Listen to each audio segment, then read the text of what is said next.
Mr. President, for allowing me to speak. I want to associate myself with the comments of my colleague, Senator Bailey, on criminal justice reform. The time for criminal justice reform has long passed.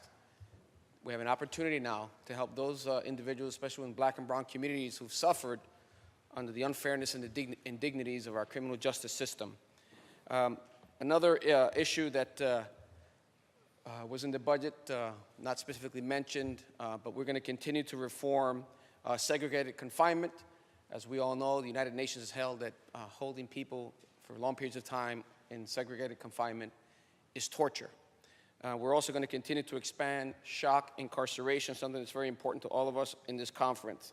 This budget is a budget for everyone in the state, for the middle class, for the poor, for upstate, for downstate, for our children, especially those in black and brown communities who have been historically underfunded in their educational system.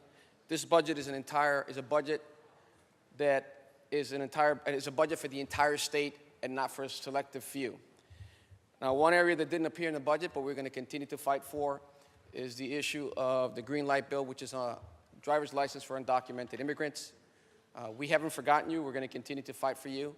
Forget about the rhetoric. Forget about the extremism. Forget about the fear tactics. The reality is that undocumented immigrants provide $1.1 billion to the state coffers, both state and local government. The Green Light Bill will add an additional $55 million the first year that it goes into effect, and about $30 million every year after that. It'll make us safer.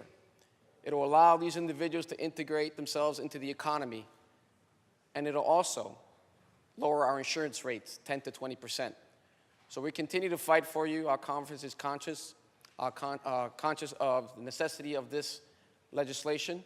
We're going to continue to fight for everyone in this state because our conference is for all and not for a select few. And I want to thank our leader for a fantastic job that she's done, not only on this budget, but on the very first day of session. She has demonstrated the true way to lead this state. Thank you. Senator Sepulveda to be recorded in the affirmative. Senator